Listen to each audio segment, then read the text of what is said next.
은혜로우신 하나님 아버지, 오늘도 주님의 날을 맞이하여서 우리 세검정교회 성도들이 이렇게 예배당에 모여 주님 앞에 거룩한 예배를 드립니다. 바라옵난 이 자리에 성령님으로 임재하여 주시사 우리가 올려드리는 제사의 향기를 기쁘게 흠양하여 주옵시고, 저희들에게는 하늘의 신령한 은혜와 복락을 충만히 부어 주옵소서. 그리하여 세상 살아가는 동안 우리의 어깨에 짊어지게 된 세상의 무거운 짐들, 고난, 시련, 마음의 상처, 걱정과 근심, 이 시간 주님 앞에 모두 내려놓을 수 있게 하여 주옵시고, 그리하여 한숨과 눈물과 탄식이 변하여 행복과 기쁨과 희락으로 변하게 되는 놀라운 역사를 체험할 수 있게 하여 주시옵소서. 어디로 가야 할지, 가야 할 길을 찾지 못하여 인생의 미로에 빠져 방황하는 이들이 있다면 발등에 등불 내어주시사 갈 길을 인도하여 주옵시고, 육신의 병마에 사로잡혀 고통과 두려움에 떠는 이들이 있다면 치유의 은총을 허락하여 주시사 병마가 물러나고 건강이 회복되는 역사를 허락하여 주옵소서.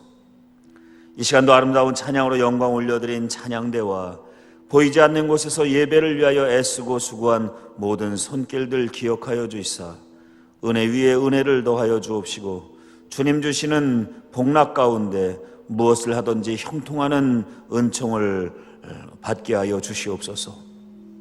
이 시간도 부족한 종이 말씀을 들고 단에 섰습니다. 성령께서 역사하여 주시사 은혜롭고 복된 시간이 될 수 있도록 인도하여 주시옵소서. 예수님의 이름으로 기원하옵나이다. 아멘. 오늘 우리가 함께 읽은 본문 말씀을 보면은 한나라고 하는 여인이 등장을 합니다. 한나라고 하는 여인은 사무엘의 어머니로서 우리에게 매우 익숙한데, 이 한나가 사무엘을 낳게 된 사연이 참으로 눈물겹습니다.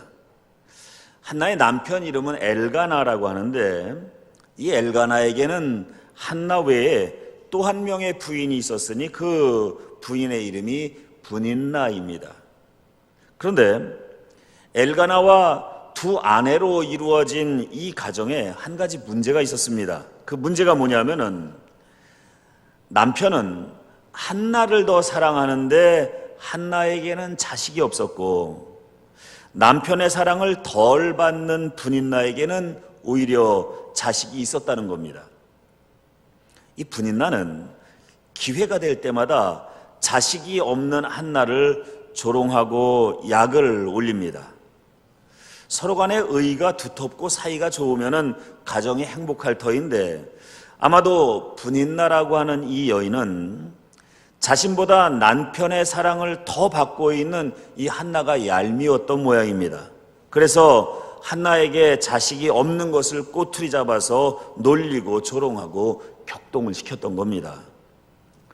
이로 인하여 한나는 항상 억울하고 괴로웠고 슬픔이 쌓여만 갑니다.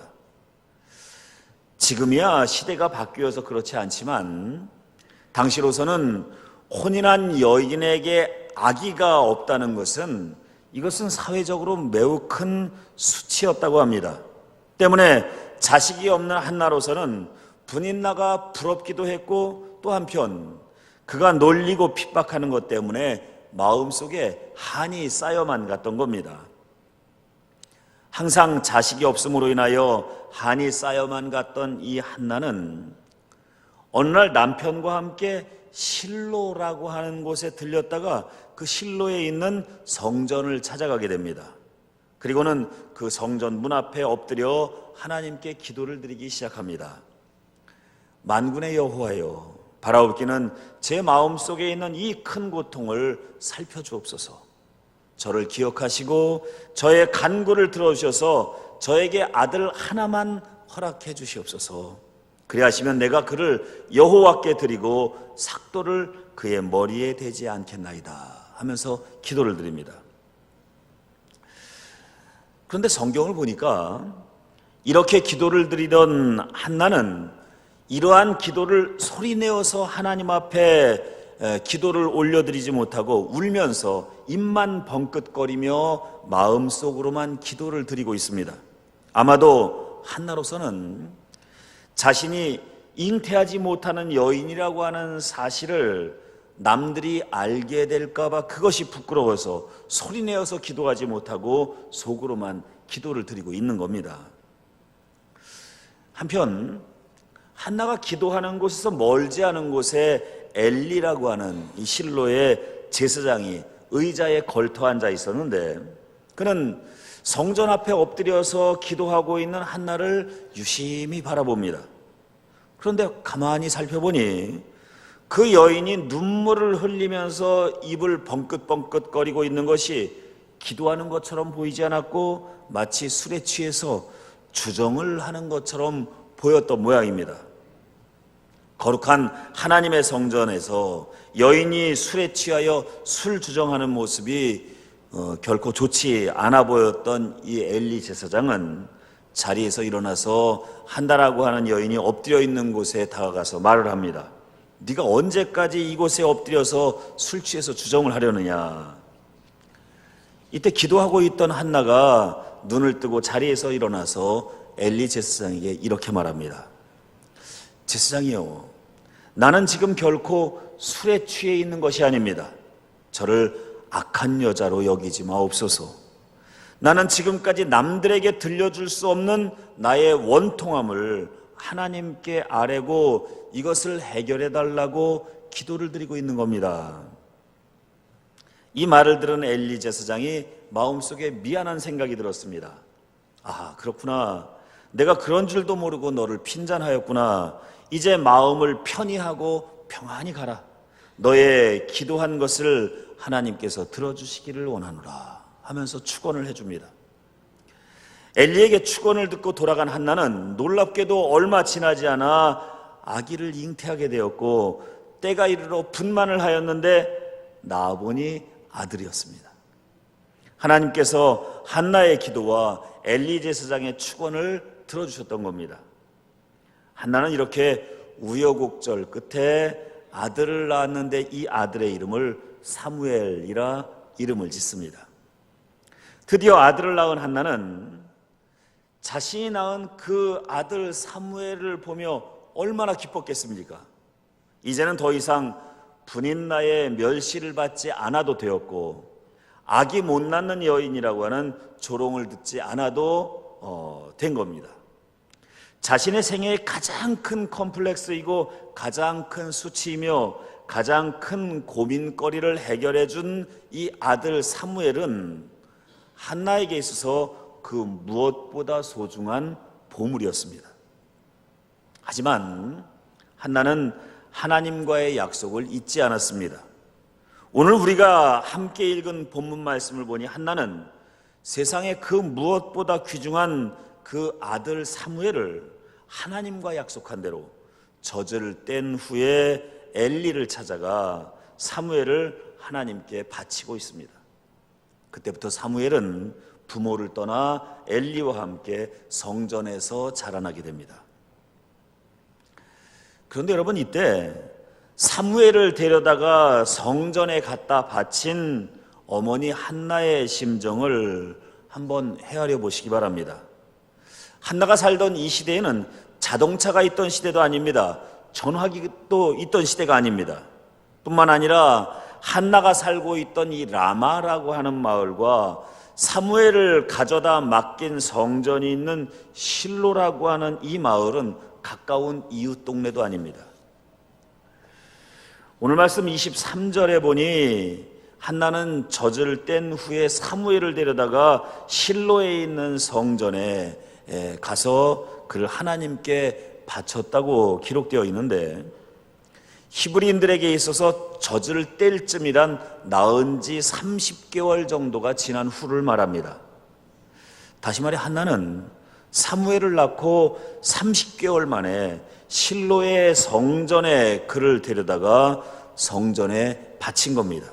그때부터 사무엘은 성전에 바쳐져서 하나님의 전에서 수종 들면서 살아가게 됩니다. 여러분들 혹시 자녀들을 군대 보내보셨습니까? 자식을 입대시켜 보신 분들은 아마 이때 한나의 마음을 조금 이해할 수 있지 않을까 하는 생각을 해봅니다. 요즘은 군대 복무 기간이 2년 이하로 줄어들었지만 저 군대 생활할 때만 해도 꼬박 3년을 해야만 했습니다. 나중에 알게 된 얘기인데, 제가 군대에 입대하던 날 저희 어머님은 온몸에 힘이 빠져서 그날 하루 종일 자리에 누워서 일어나질 못했다고 합니다. 그런데 여러분, 다 큰 아들 군대 보내도 그렇게 부모님 마음이 무너지는데, 낳은 지 30개월밖에 되지 않은 아기를 떼어다가 이제 앞으로 보기도 쉽지 않은 상황 가운데 성전에 바치고 있으니 한나의 마음이 얼마나 무너지겠습니까? 더군다나 1, 2년, 2, 3년 잠시 맡기는 것도 아니고 이렇게 하나님의 성전에 바쳐서 떼어놓으면 이제 평생 집으로 돌아오지 못하고 사무엘은 성전에서만 살아야 할 터인데, 그렇게 되면 한나는 사랑하는 아들의 얼굴을 다시 보기가 결코 쉽지 않을 터인데도, 그럼에도 불구하고 한나는 하나님과의 약속을 지켜서 사무엘을 하나님께 바치고 있는 겁니다. 성경을 보면은 엘가나와 한나 사이에서 태어난 사무엘과 아브라함과 사라 사이에서 태어난 이삭은 태어나서 성장하는 과정에서 매우 비슷한 경험을 하고 있는 것을 보게 됩니다. 우선 사무엘의 어머니 한나와 이삭의 어머니 사라는 둘 모두 남편인 엘가나와 아브라함에게 사랑을 받던 여인이었습니다. 그런데 안타깝게도 그들은 자식을 못 낳는 여인들이었습니다. 뿐만 아니라 자식을 낳지 못하는 일로 인하여서 남편의 다른 아내들인 분인나와 하갈에게 조롱을 받기도 합니다. 그러다가 우여곡절 끝에 마침내 아들을 하나 낳게 되었는데, 한나가 낳은 아들의 이름은 사무엘이고 사라가 낳은 아들의 이름은 이삭입니다. 사무엘과 이삭의 공통점은 그것만이 아닙니다. 이들 둘 모두 부모에 의해서 하나님께 바쳐졌다는 공통점을 가지고 있습니다. 사무엘은 어머니 한나에 의하여 성전에 바쳐졌고, 이삭은 아버지 아브라함에 의하여 모리아산에서 희생제물로 바쳐집니다. 둘 모두 부모를 통하여 하나님께 바쳐졌다는 공통점을 가지고 있는 겁니다. 그리고 이들에게 또 하나의 공통점이 있습니다. 그것은 바로 그들을 하나님 앞에 바쳤던 부모님들도 이후 하나님이 주시는 더 큰 복락을 받게 되었을 뿐만 아니라, 부모에 의해서 하나님께 바쳐졌던 그 자신들조차도 하나님이 주시는 놀라운 은혜와 복락을 받아 누리며 인생을 살아가게 되었다는 것입니다.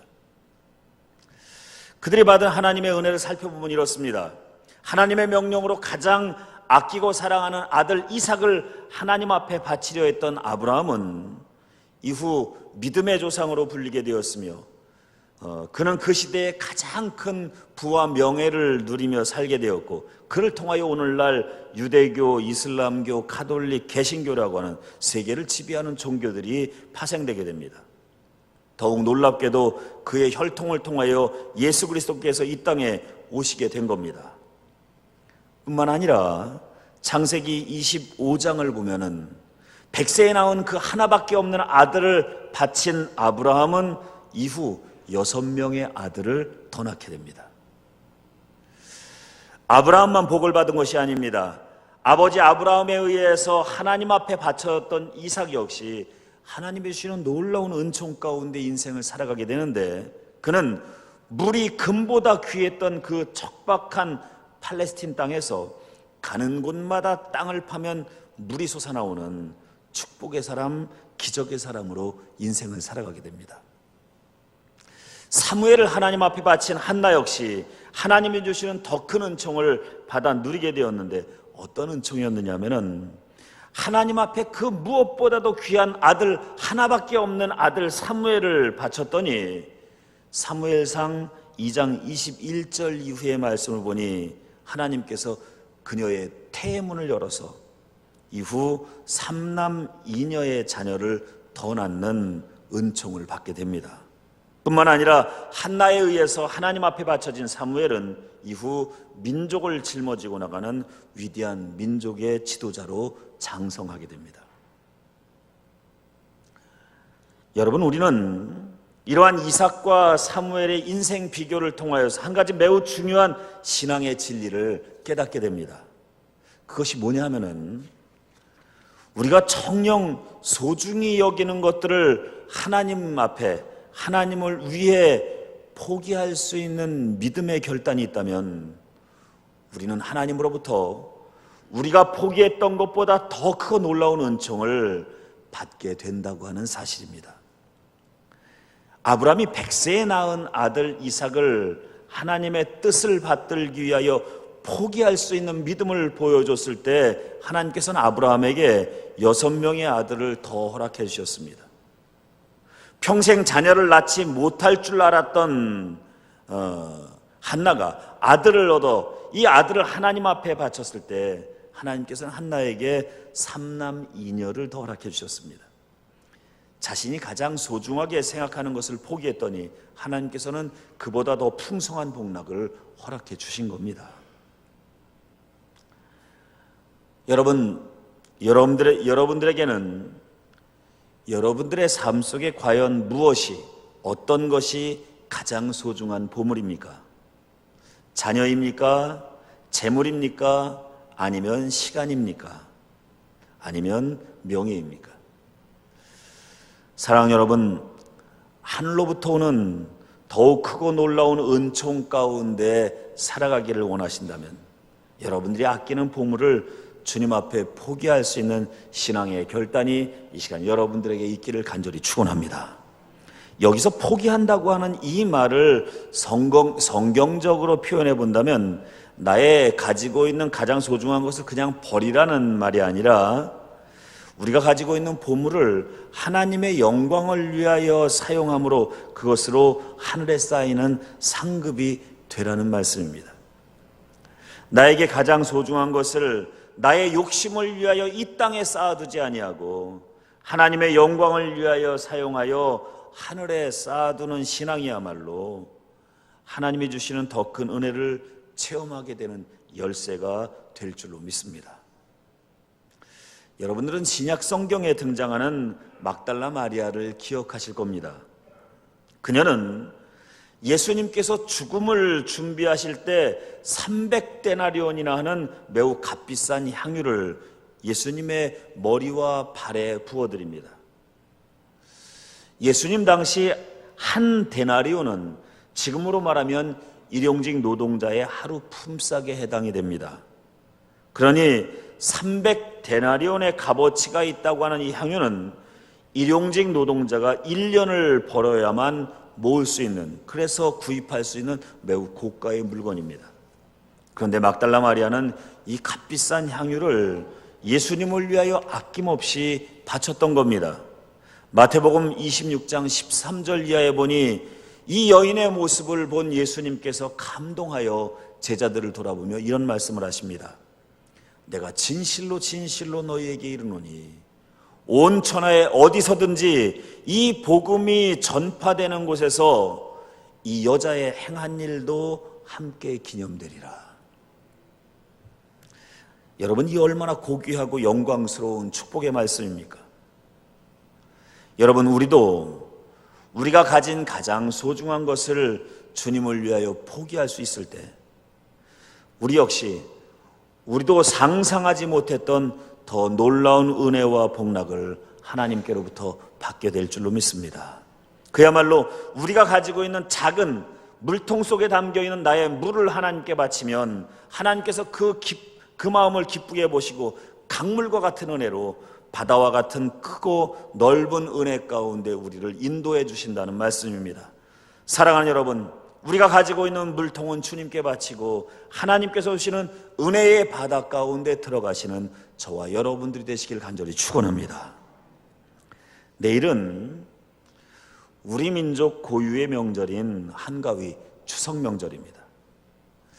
옛말에 더도 말고 덜도 말고 한가위만 같아라 라는 말이 있지 않았습니까?